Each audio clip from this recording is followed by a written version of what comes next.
Hello, and thank you all for joining us today for our web conference, 5 Aha Moments on the Route to Resiliency, sponsored by Resiliency, featuring Juniper Networks and hosted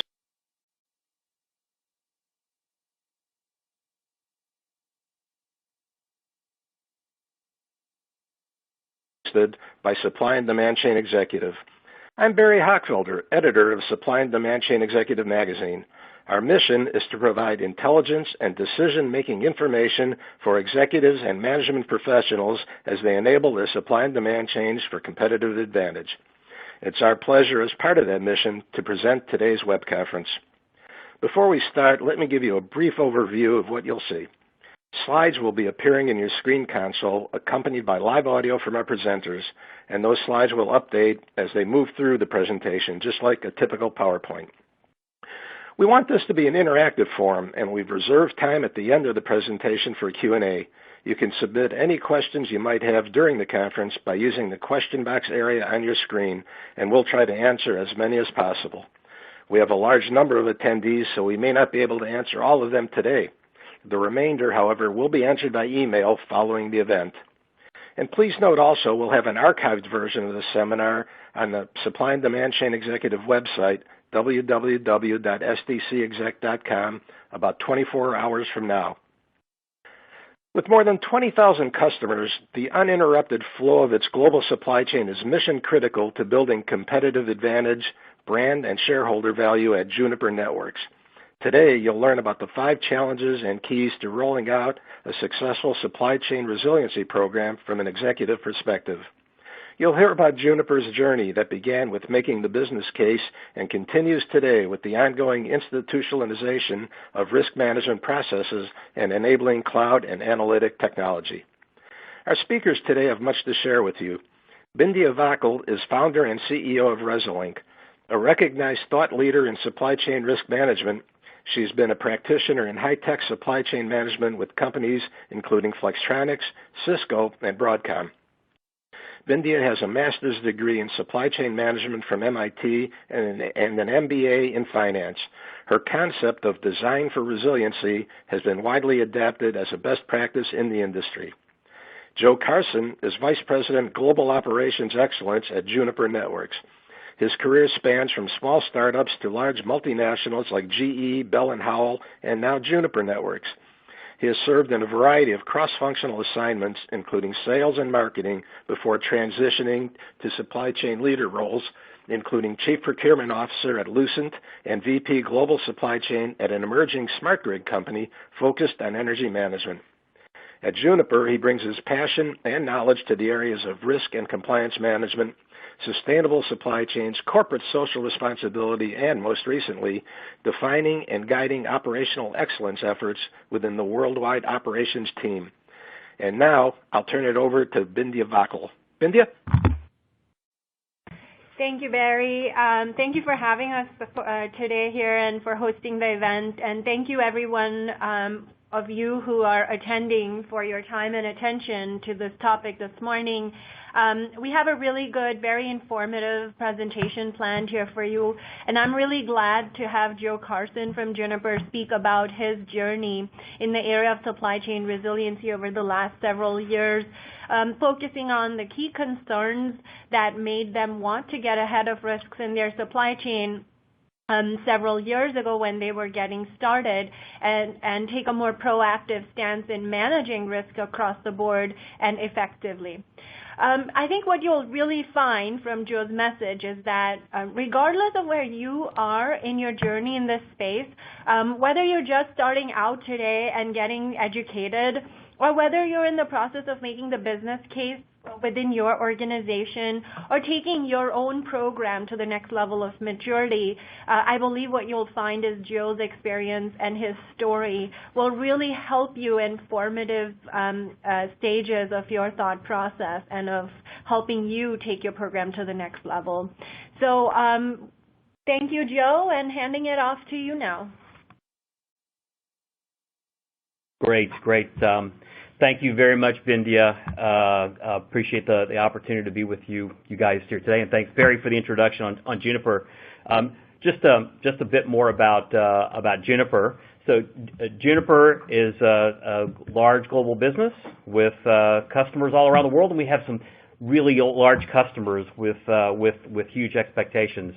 So many of them are customers that you've probably heard of, Amazon and AT&T and Verizon and the such. And they make a lot of the equipment that we look at today that actually helped enable this webcast. So a lot of the people out there joining us they're watching us through equipment that comes from Juniper or folks in our industry. And these customers that we have really have high expectations. They certainly expect that when they put an order with us, we deliver high technology, reliable networking, routing, and security gear. But increasingly what we're seeing is their expectations are even more than that. They really are looking for us to be knowledgeable about our supply chain, for us to know where the equipment's coming from, where it's being made, how it's being made. They're more interested in sustainability issues, and they're interested in social responsibility issues increasingly more and more. So that's kind of the challenge. That's kind of why we're here. That kind of sets the stage for this conversation we wanted to have.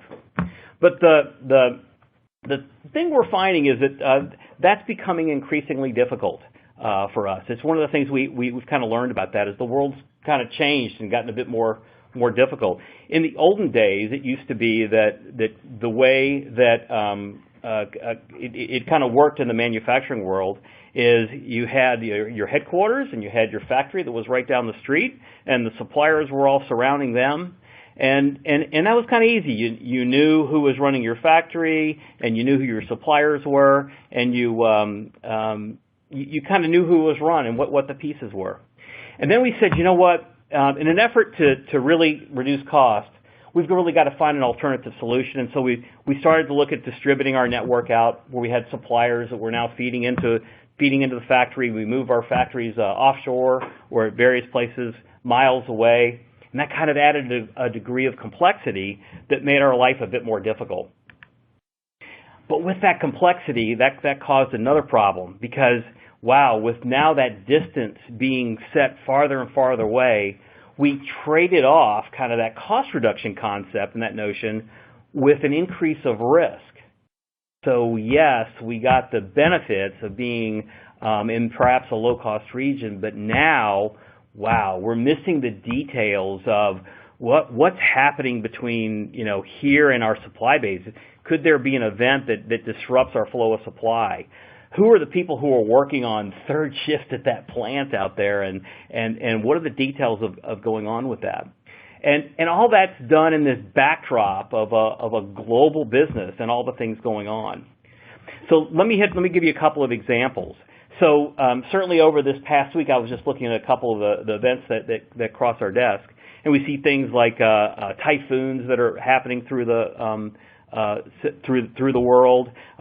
We see just last week we saw an earthquake actually hit just off the coast of Japan. Well, and we had to kind of worry about which of our suppliers that affect and what impact does that have for our supply base, and even things like down in Peru, we see a lot of things happening with labor strikes at mines. And what's the impact on the cost of that? It was happening in a silver mine. And so what's the impact of the cost on silver on some of those things? And those are things that we have to start concerning ourselves about. So wow, this huge confluence of things. We've got, whether you want to call it climate change or the geopolitical environments or financial constraints, we see so many things that are now changing in our world that we've got to now worry about, now that we've got this distributed network of our supply chain. And oh, by the way, on the customer side, we don't get any breaks. The customer wants that piece of product to get there on time. Of course they do. And on top of that, just as part of our global community in that whole conversation, they really expect us to act in a socially conscious way. And that's really become a part of who Juniper is, and we've incorporated that challenge. And so we've got to worry about all those things. We've got to get our costs right. We've got to get it on time. We've got to be able to deliver it in a way that's socially responsible and in a sustainable way. And those make our job very difficult.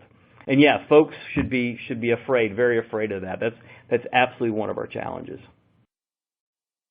So, I mean, and from an impact standpoint, we've seen that that's something we want to worry about, because we certainly don't want to disappoint our customers by doing something awful and delivering it on time. But I think, Vindhya, what I thought was interesting, you were sharing with me some of the results that you've seen with companies that have unfortunately seen, deeper crisis. That's the kind of thing we're looking to avoid. I was wondering if you could share, what you kind of observed there. Yeah, so I mean, that's absolutely right. So we see, companies are experiencing long-term massive impact to their business, whether you are talking about top-line impact to their revenue, which obviously all translates into shareholder value at the end of the day, and these are headline-grabbing events, of course, that we generally tend to hear about. But the reality is that, there's tremendous amount of profit leakages that are happening on an ongoing basis throughout the supply chain from events that don't really make headlines but still cause a tremendous amount of resource churn, and that affects our costs. And what we see our customers increasingly struggle with is, the cost savings that their supply chain managers have struggled to, achieve over many quarters of effort get wiped out with one event. This definitely has is a huge issue for them as they manage risk in the supply chain. And what's really important, Joe, about today's world, which is this whole notion of information proliferating on the internet through social media, Twitter, and the like. It's not just information, but sometimes it could also be misinformation, and it is spreading so quickly and has a negative impact on brand. So not only now do we need to worry about the hardcore impact to top line, bottom line, cost savings, etc., but also supply chain managers today are struggling with how do we manage our broader supply chain and the impact on brand of information spreading very quickly. Sure.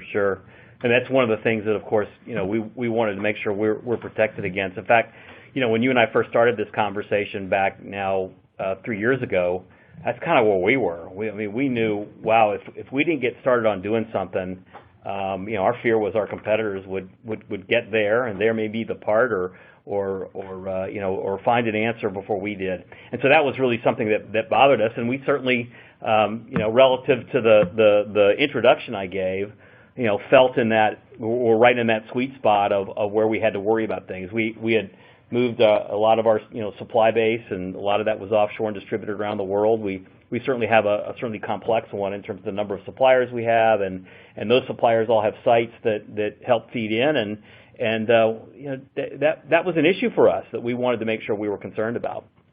And I'd like to just jump in one quick point that I wanted to make here, which is it's not what we are finding is not just our competitors who are, who we compete with to get that part today. If you look at medical devices or automotive or, even the new Coke machine, for example, this is a high-tech electronic device, coffee machines, water machines. There's so much electronic componentry everywhere that the world we lived in back in 2012 even has changed, and you might be competing with a company that is nowhere close to being a competitor to get a part or get capacity at a supplier. Great point. And now that we've kind of been in this, we are seeing that a lot. And I mentioned the silver mine in Peru as an example. So there's a lot of folks that use silver in their products.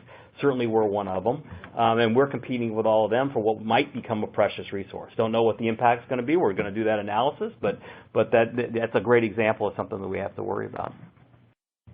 So, as we thought about this, we looked at, wow, there's just so many things that you have to worry about, and I think one of the things that was a bit of an aha was definitely the speed that you've got to understand the world around you, that it isn't just about visibility, that it was about what's the impact, what do we, how would we solve this problem? I mean, we look at what you could use as potential levers and potential outcomes.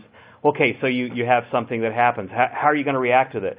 Well, you could dump a bunch of people at it and try to figure out how you're going to figure all that out, or that's what it may cost you to go resolve an issue, is you have tons of folks always kind of sprawled out around the world, feeding you information at every given point in time. You could spend more cost in inventory, and you could say, well, I'm going to have a backup to all of my products, every one of my SKUs, and I'm going to keep them in all sorts of different places, and it becomes kind of an impractical solution. Or worst of all, a factory down and disappoint a customer, right? So all these things are off the table. You want to avoid all of these. And so what our experience has been is, we really need to deepen our understanding when we have all these types of different events. Which ones are relevant to us? For what products? So we have a supply chain disruption. For what products does that disruption service? Is it our flagship product that we're counting on for revenue for this quarter, or is it maybe a product that's marginalized in terms of its market focus? And that's kind of an understanding you can't wait weeks to understand. You can't even wait days. You've got to know that now and start reacting to it. So for us, we've really started to think about this holistically. So now I'll kind of wear my operational excellence hat. You got to think about processes and people and systems. So systems, we're heading your way, Bindya. But really, how do we get not only the visibility, but how do we get an understanding quickly that allows us to react? And this is where you kind of came in and started our conversation. So this is where, when we met Joe back in the summer of, I think, 2012, we were discussing how, and Joe was talking about how supply chain is information and information flows, and traditional supply chain systems and tools are very much geared towards ERP and data about our products and our parts, etc. But the reality is our supply chain is operating in the real world, and the true information flow is happening outside of our four walls, or our firewall, so to speak. So the reality is that we all manage our business well. We manage perhaps our tier 1 suppliers really well. But the problems that we get hit with aren't necessarily happening only in our factories or our tier 1 supplier factories, but anywhere in that entire chain, in their suppliers and their factories. And so where we end up having this massive gap in visibility is the knowledge of the multi-tier supply chain. And obviously, it's not that easy to collect information about suppliers and their suppliers, etc. So the first step that all of our customers are looking for is this multi-tier visibility and understanding where the potential risk aggregation points are in the sub-tier supply chain. So end-to-end visibility is really that foundational first step with multi-tier mapping and understanding those interrelationships and knowing which of my tier 1s are also a tier 2 supplier or a tier 3 supplier to me, and what are the commodities that are exchanging hands within these different tiers. And then how am I going to be affected, and from where, if a tier 2 supplier has an impact? That tier 2 supplier could be doing business with 15 of my tier 1s, and I might not even know about it. So mapping that multi-tier supply chain is very critical, and then being able to have a tremendous amount of supply chain intelligence, not only at the supplier level, which is where a lot of us are perhaps today, in our supply chain and supply chain information gathering and management, but going down to site and part level and going beyond just geographic locations, etc., understanding risk holistically, because as we've said, risk comes from impact to performance, top line, brand, etc., compliance, social responsibility, changes happening within a supplier operations, like a part change notification can cause a huge impact depending on the type of supplier, the type of part, and the extent of the change.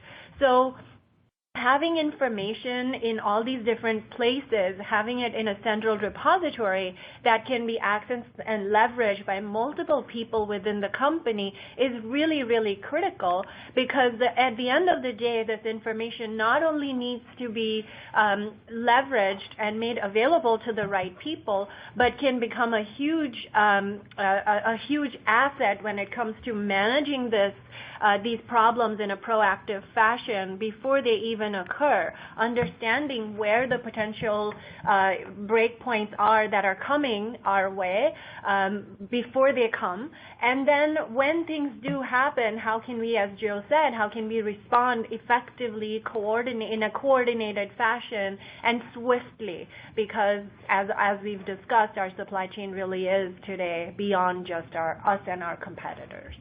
So I think that is, those are kind of key points that Juniper certainly talked to us about 3 years ago, and since then a lot of the companies we work with are concerned about and looking for from a solution standpoint. Yeah, that's terrific, Bindi, and then we kind of took it from there. I think from the standpoint of our own journey, we started with putting in place that visibility. That was kind of like the step one of kind of knowing what's going on with our extended supply base, as you mentioned, and being able to, when an event happens, kind of pinging it and understanding the impact. And then from the standpoint of our process and the elements we put in place outside of the tool, we had our own work to do just to realize, wow, how well are we putting together even our own business continuity planning systems that we wanted to put in place? It kind of brought that to light. What are we doing with our contract manufacturers? Once an event happens, are we really prepared?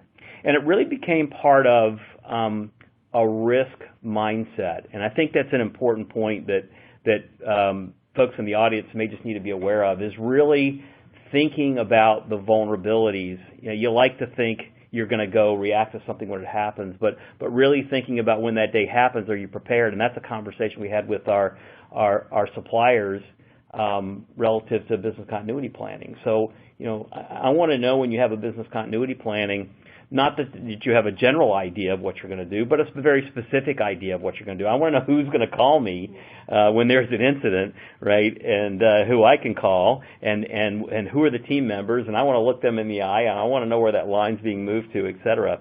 So not just on a general basis, but a very specific basis. And I think the risk mindset is what kind of put us in that mode. And then from there, you start really thinking about your products and really thinking and getting to the point that you were talking about earlier about resiliency of the product and the agility.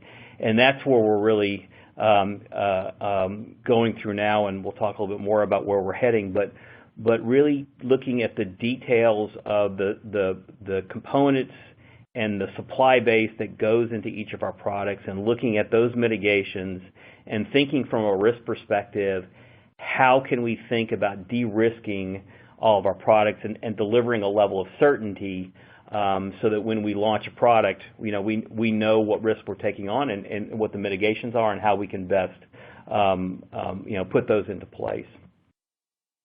So that's a bit of the journey that we started, and then at this point, there's one of the things that we're kind of real happy about, and that is that we can build upon that and look at adding on to other areas as we thought about this resiliency mindset, and we thought about the expectations of our customers around when they order something from us, a product from us. Again, it's not just this physical thing. It's a bit of the culture of and the personality of the company that goes along with that name tag that we love so much, right? With that Juniper name and that Juniper brand. What does it stand for? So it's not just the technology; it's the corporate social responsibility and the elements and the sustainability that goes along with that. So yeah, we started out with the disruption elements. Hey, let's make sure we understand the very specific things that happen. But we're trying to really expand our thinking around, well, what about part change notices, et cetera, and how do we integrate that into our thinking of certainty around delivering a product when we say we're going to do it. We talked about sustainability and even conflict minerals. Conflict minerals is a really good example. As you know, we used your team along with us. We partnered with you on surveying our suppliers as part of this conflict minerals initiative. And the story I like to tell about that is in its first year, most of you out there are probably looking to, if you're in the electronics world, you're looking to complete your Form SD for the SEC submission over the next couple of weeks. Well, for last year we went through this. We got started on something that was brand new with our suppliers. But because we had already linked our supply base, because we already knew who the contacts were, because we had already kind of started that conversation around those details, we were done with 50% of our suppliers in about 30 days.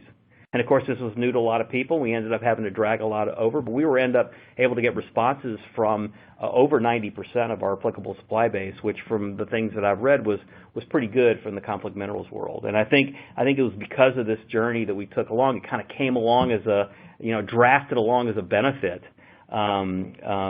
As being part of this, the details of understanding our supply base. So we see that as an absolute, absolute benefit in terms of this way of working is capturing some of these other elements. And then, I'll just speak briefly. The last slide about process is thinking about it from an operational excellence perspective, and we put in place an operational excellence platform that allowed us to kind of break down the problem into its various elements. Kind of rate where we were today, rate where we think world-class is, and then drive programs to deliver, execution along that level. So, we've been heading at that and evolving both our definitions and the details of the plans that kind of deliver that level of execution that our customers expect of us. So that's a little bit about process.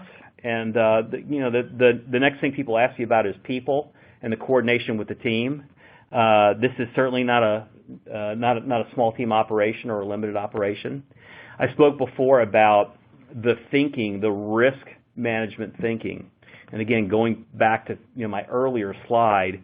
This is the world we live in. It's a distributed world, so it's part of what all folks in the supply chain world need to think about. Certainly, the manufacturing team needs to think about that, incoming material and how things are being shipped to. The logistics teams are faced with that every day. The commodity management teams are all part of this. We think about it broadly in terms of business continuity planning, and from our perspective, we've tried to map out to those communities in terms of having this conversation, and we're having it all in one place. So we're clearly tied to the executive team at Juniper, clearly tied to the corporate risk management team. We're part of that council and report out to them and think of this holistically in terms of overall corporate risk management, and this is a piece that we manage for them. We have a risk management council where we extend the conversation around the company, and I'm always so impressed when we have those meetings, the level of input and interest from team members from around the company around the area of risk, and the conversations, the kind of cool conversations we get into. Cool, I guess, if you're a risk management person, right? About supply chain person. Yeah, all the things that are going on in the world that you got to kind of be worried about, and when you think about the dominoes and how things could fall, which really advances how we're thinking about the view of what could happen in the future. And then, of course, we have crisis teams and risk mitigation teams, a bit more tactical, but when there's a crisis, you want to pull together those ad hoc committees when you need them, and the risk mitigation teams that think relatively proactive about the next thing to work on. Just to add to this is such an important thing to think about. It's not just about solutioning, and it's not just about systems and technology. Certainly systems and technology, as Joe showed on his journey slide, are a great way to get started, and depending on what option you choose, you can either hit the ground running with the right technology partner, etc. But really from a maturity standpoint and from an institutionalizing resiliency into your operating model, this concept of people, process, incentives, forums, and ongoing metrics and all of that is a very integral part of institutionalizing, because this is how we think about institutionalization, is it's not. It's how you behave when no one is looking. This is the best way I've heard it described. And when you have the governance model through a proper executive sponsorship and a proper, company-wide attention, and company-wide initiatives and discussions and metrics and incentives, that's when you truly are maturing along that institutionalizing path. Otherwise, you're just, in the formative stages. So just as we said in the beginning, if you're looking to have your program start out, then great, solution partners, right way to start. But as you go through the maturity model, I think the next thing is really important is to think about who are the right players within your companies, the stakeholders, how are they looking at resiliency? Are resiliency metrics plugged into their metrics, their initiatives, their ongoing agendas and forums? And this is something I think Juniper does really well. So I just wanted to bring that out. Yeah, we really try to create it as a holistic conversation in terms of where we're going. And you're absolutely right about the direction we want to take this and this kind of holistic view. Because, as you pointed out and as we kind of talked about, when we talk about risk management, and you get people engaged who haven't really gotten the whole picture, they always want to talk about the tsunami, the volcano story, right? And everybody's got that. And it really is so much more than that. I mean, we think about events. I think about our event watch notices that we get, sometimes a couple a day, right? Okay, great. So you get a couple a day, but which one of those are important and which one of those we have to pay attention to and what are the long-term implications? We're starting to think about, instead of showing up on today's date, May 20th, 2015, and thinking about what's in my inbox today and what's my supply chain world today, we're starting to think about how do I show up today and think about the supply chain of a week from now, a month from now, 6 months from now. How do you do that? How do you take the regression of all the things that we know now, forecast it in the future, and plan a different outcome? Going back to an earlier slide, how do we plan for that so that we have more resiliency, respond better, and can focus on the key issues? And again, going on a variety of fronts, right? It's not just delivering that technology product. It's in areas of conflict minerals, business continuity planning, the capacity of our suppliers, certainly the quality issues that come along with change notices, and that growing area of both compliance and social responsibility that we're getting asked about more and more. So that's becoming a bigger and bigger part of our thought as we move this program forward, and where we kind of see that we're going in terms of needing an overall platform that kind of has that same vision and that we can move forward with. So this is very important. So what Joe's point about it's not just disruption risk. As the program matures, it's definitely considering more and more of the operational risk elements like change notifications and capacity, etc., which means now that the program, as you take it to up the notch in terms of maturity level, you're talking about more cross-functional people who need information about suppliers, parts, sites, changes in the broader supply chain, converting unstructured data about these things into structured information that they can use in a central repository without them depending on the commodity managers' availability and mind share to do the activities that they need to do for their slice of the supply chain. Whether I'm an NPI supply chain manager managing a product that's coming out in 2 years, or whether I'm managing a product that's going end of life, or whether I'm managing a product that's currently growing to become our highest volume product, I need access to tremendous amounts of supply chain, supplier intelligence, part level information, and a tremendous amount of strategic and operational analytics and insights. And today I'm dependent on commodity manager, but the right solution can really make this information pervasive within the organization and put it within the hands of these people so that they are self-sufficient, self-reliant, and able to harness the power of intelligence, of supply chain intelligence and supplier intelligence to do their job differently and better. So I think that's where I think the conversation then morphs into the solution partner and how can a solution partner really accelerate the journey, whether you're getting started, enable you to hit the ground running, but also grow with you as your program matures and goes from managing strategic risk today, but operational risk tomorrow. Yeah, I really think it's that tool that becomes that crystal ball, again, on a wide front, deep into the future with a lot of details in a meaningful way, and that's what we need.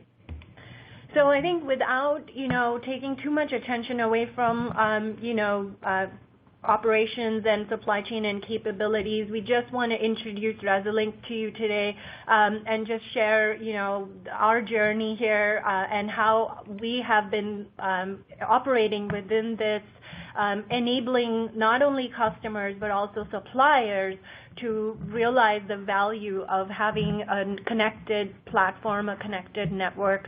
So if you think about, the foundational piece of what Joe talked about very early on, it was information and, getting to understand the supply chain and multiple tiers of the supply chain and understand where risk originated. In order to do that, Joe's team initially embarked, like he said, on a journey of collecting tremendous amount of supplier data, connecting with these suppliers on an ongoing basis on one thing that led to business continuity, conflict minerals, and other things, but the foundational piece was connecting and sharing information. Right.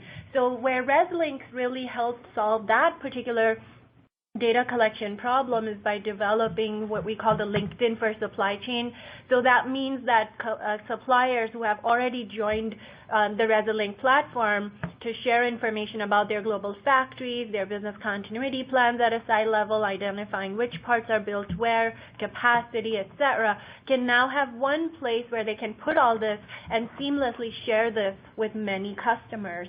So that way, customers can then, companies are not spending a lot of time, effort, and resources providing their customers with this data, and customers are not spending a lot of time and effort trying to collect the data. Because at the end of the day, it's not the data collection that's of value, but it's the use and application of this intelligence to make the supply chain better, where resiliency really comes from.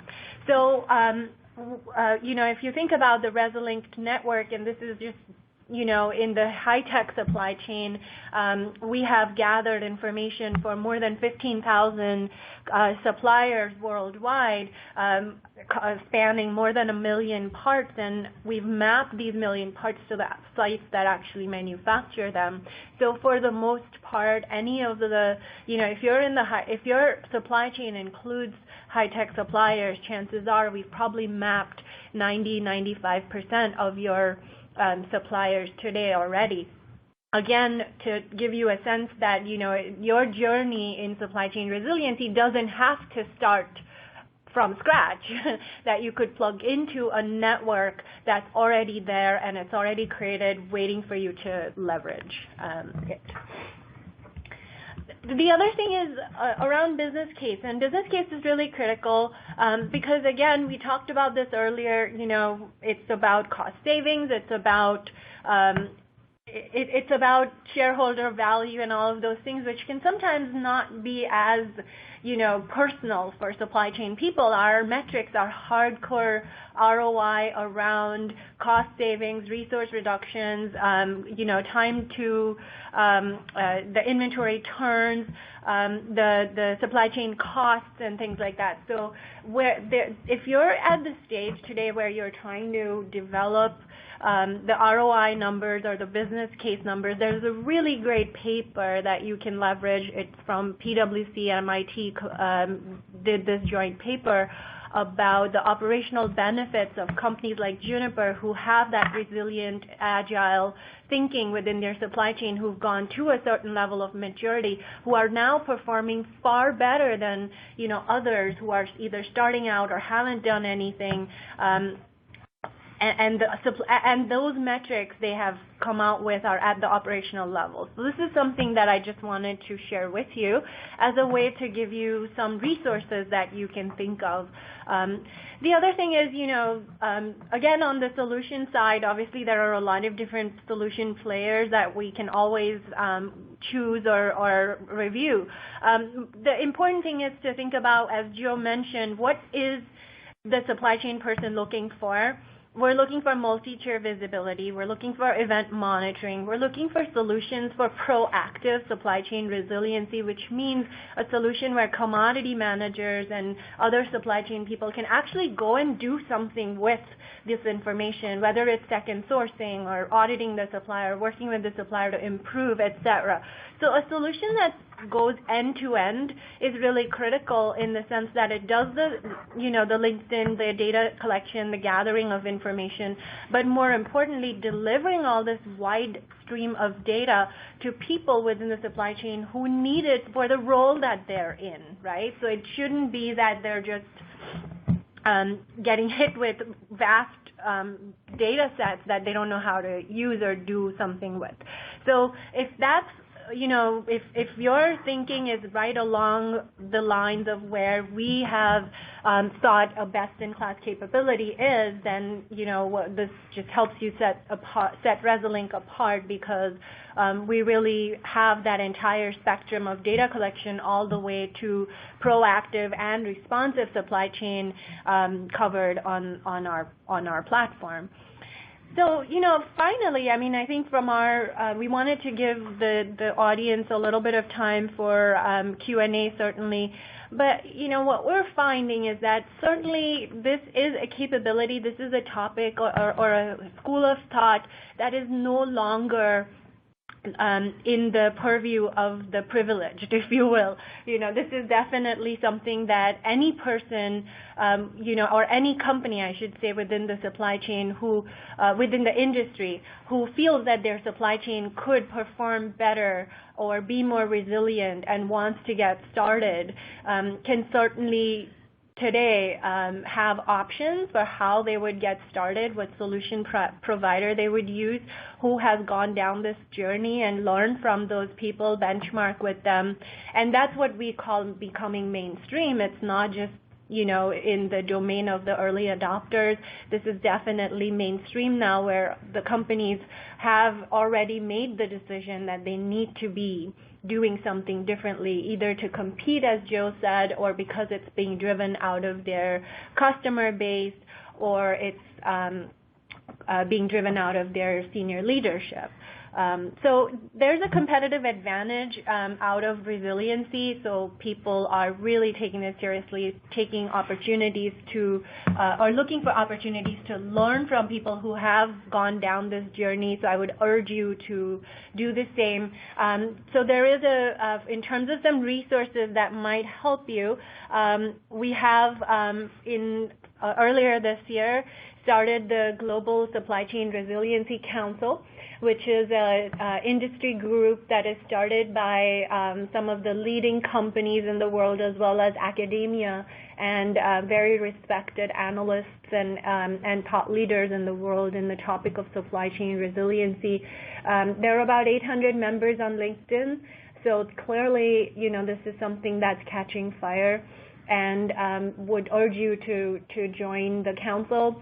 The other thing is there is a supply chain, the ultimate guide that the council has launched as a document that really talks to every stage of, as people either start the journey or have begun the journey and are looking to advance to the next level and are looking for, how do I take it to the next level? What is the next level sometimes, right? What defines where I am, and am I 50% of the way there? Have I institutionalized it? Where do I go next? So the ultimate guide can really be a great resource for people who are looking for some support and some help and resources. So I think we can turn it back to Barry and take Q&A at this point. Great. Thank you, Bindya and Joe. Some great and important information and a wonderful presentation. In one of your later slides, you mentioned that resiliency and risk, which we see as one of the key issues throughout supply chain, aren't just high tech, but all verticals, and that's absolutely true from everything we find in, with the magazine and where we're looking. So this was right spot on. I'd like to, before we take the questions, I want to remind everyone there will be an archived version of this conference on our site in about 24 hours at www.sdcexec.com, and all of these slides will be there for you. Okay, we have some terrific questions that came in. Let me give this first one to Bindya. Can you name a few big supply chain companies that have joined Resiliency and our leadership roles signing up for the LinkedIn Supply Chain Council?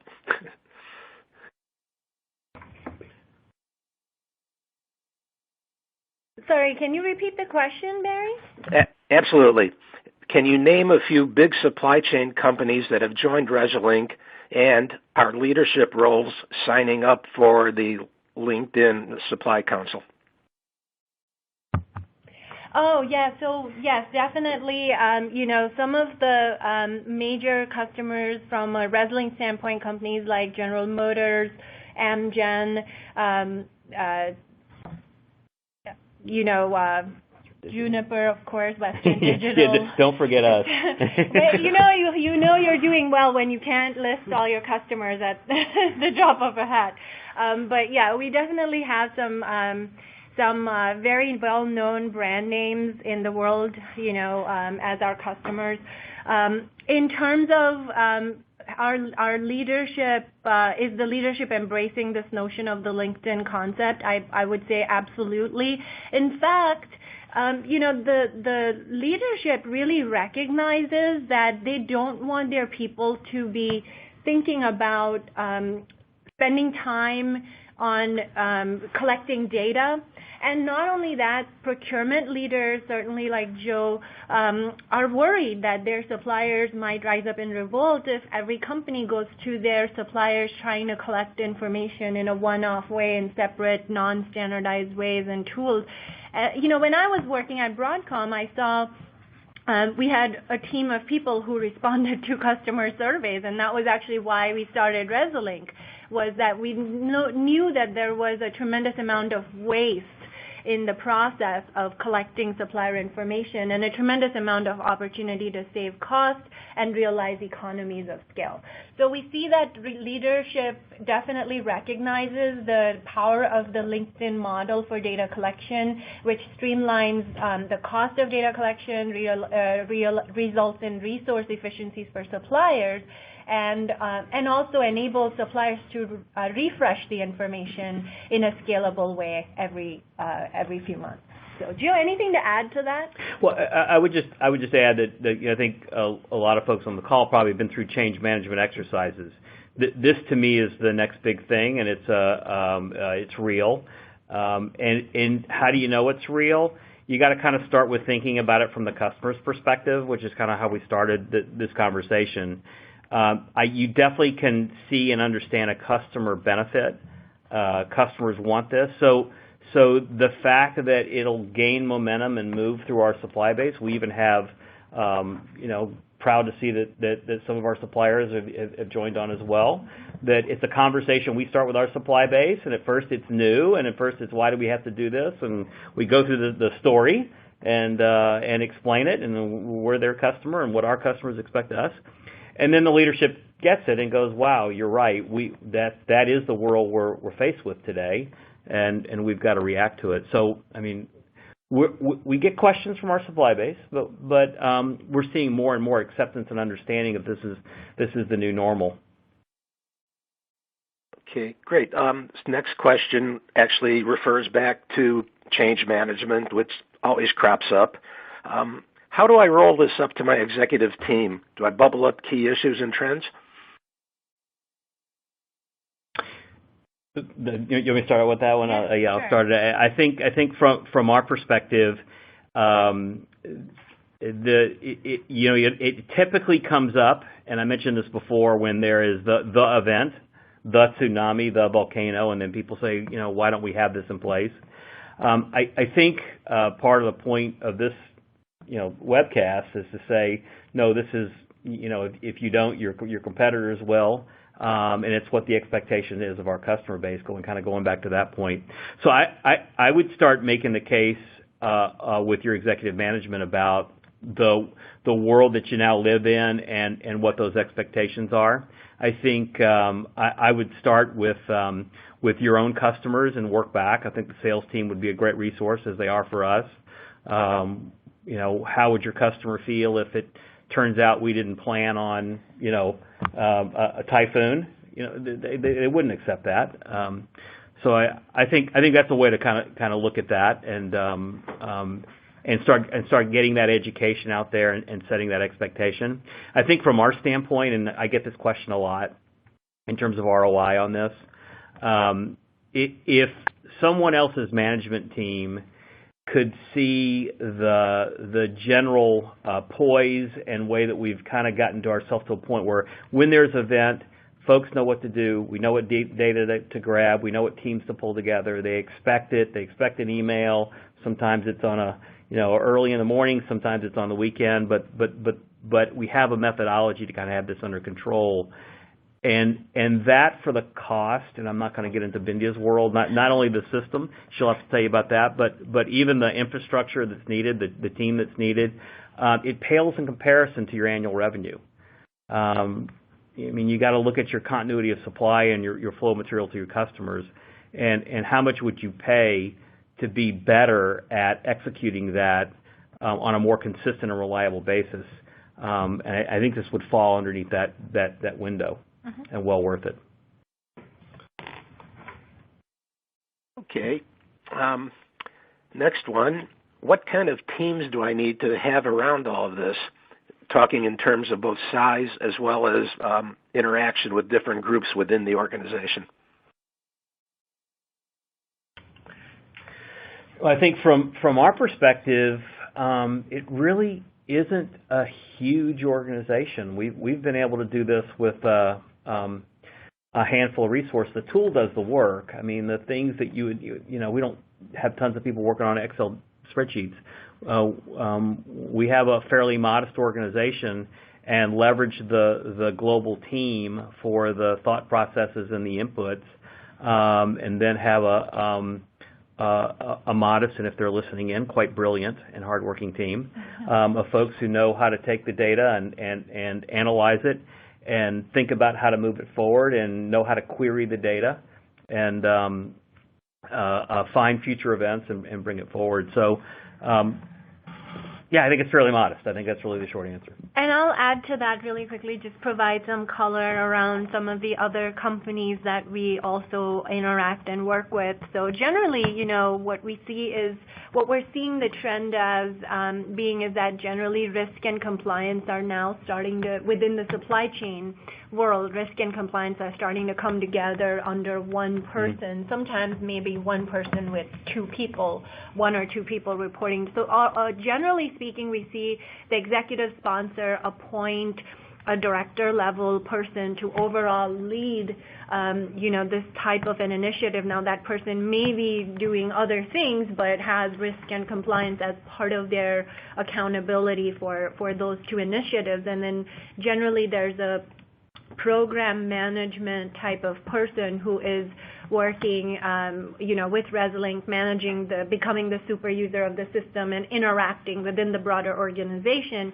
Now, the way we see the broader organization being created, and to elaborate in a little more specific way, but anonymously across the customer bases, you would typically see commodity management as being the core group that really becomes, that takes ownership for, starting out using this system. So within the first 12 months, you would expect that, after 6 months of doing the engagement, you would see commodity management start to get trained and leveraging this insights and this data.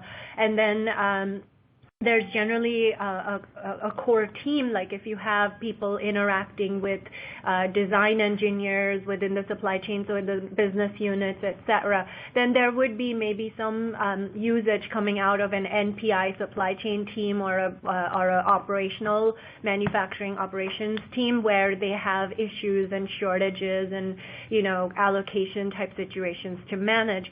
The other core stakeholders within that organization that you would interact with would be enterprise risk, supply chain finance, and supply chain IT. So from the broader organization, those would be the functions that you would have some level of stakeholder management to do. Okay. Visibility question here. How do we find out who our tier 2s are? And I'm actually going to extend that and say, how do you go a little deeper than that to the tiers 3 and 4, which can be just as disruptive and dangerous for your supply chain if you don't know who they are? Yeah, I'll take that one because that's exactly why Resilink was formed. Well, you find out who your tier 2s are by asking your tier 1s. That's generally the best way to do it and the most accurate.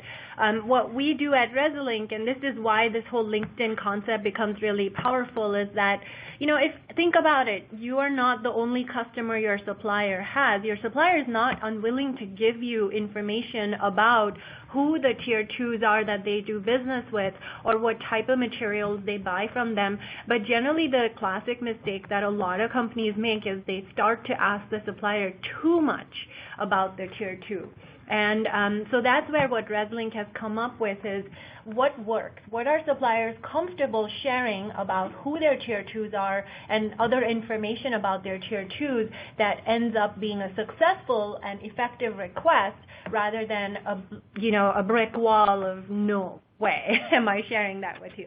So, and also once the supplier has worked and done the work of putting in their tier 2 information, sites, etc., in the system, then this could be leveraged as new customers join the platform who use the same supplier. They can certainly access the data that's already there. Okay, good. Next question. And this will go back to Bindya. Outside of the high-tech vertical, are there other verticals you have the consolidated data for in your system? Yeah, absolutely. So we are extremely strong in high-tech because we have been working in high-tech for the last, ever since inception, really. So in high-tech, we've mapped about 85 to 99% probably of your supply chain. If you look outside the high-tech industry, then we've mapped within the automotive industry, med device and life sciences verticals, with our customer base primarily being in those industries. So if you're in any of those, then chances are that we have mapped anywhere from 75% to 90% of your suppliers. Great. And when I say mapped, we mean not just the tier 1 and collecting information across tier 1s, but who are their suppliers and who are the tier 3 suppliers as well. That is all collected and ready, and all the supplier has to do is decide that you are a customer they would be willing to share it with. Because at the end of the day, a supplier does have the decision-making authority of who they will or will not share it with. Good, because I know in some cases folks have outsourced to China, and one of their, say, tier 3 suppliers is actually a garage somewhere in Shenzhen. So you really need to be careful and know what's going into your products. Yeah, I think I can speak to that. So I think when we talk about the overall Juniper program, I actually usually start out with how we run our global supplier management process and supplier selection process and how we manage it and what our expectations are, and it really does start with a fairly robust sourcing strategy plan and mechanisms in place in terms of your overall supplier management program and being tied around who those suppliers are. And I think hitchhiking on Bindya's point, once you have that and you know who your supply base is, the comms program that you run adjunct to this so that your suppliers know what you're doing and why you're doing it. And I spoke earlier about the motivation from a customer perspective. I think it's fair you kind of let them know what that's all about and spend some time with them, making them feel communicated to and comfortable with the rationale. And usually once you have those conversations, it really is fairly straightforward. Yeah, so this is really critical why the mapping is so foundational. It's really mapping gets when we say mapping, we're not just saying who does X supplier XYZ do business with. We're also collecting information about where each company is located and what's the specific address.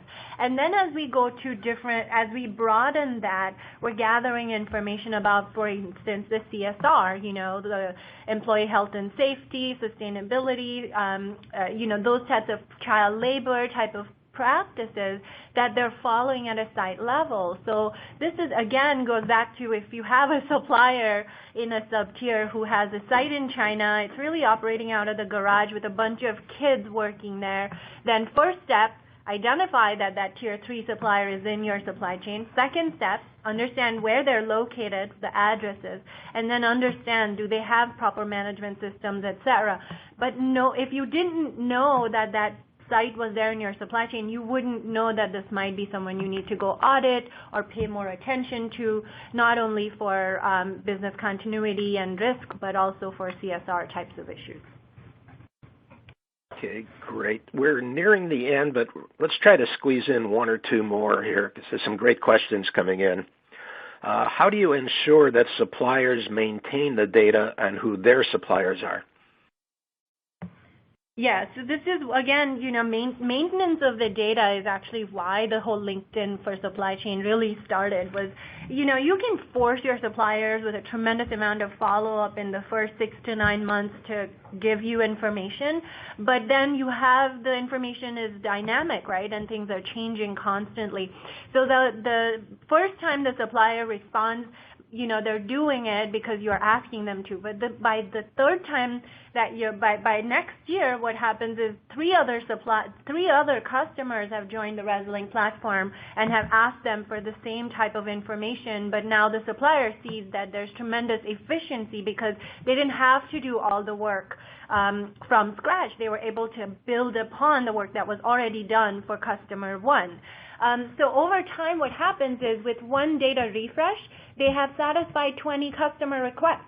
And so data refresh is the reason why a LinkedIn-type data collection mechanism is a must-have for collecting supply chain intelligence. Jill, anything to add on the refresh front? We know we've done a couple of We've had to do a couple, yeah, and just to speak to the importance of it, almost to the point of this conversation, the world changes, and it's not static. And I wish it'd be so much easier if you could do it once and be done with it. But you've just got to have that dynamic updating and that communication, and it goes back to the change management question about kind of keeping things rolling and current.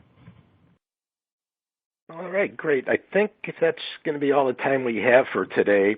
Any questions we didn't get to will be answered offline once we're done.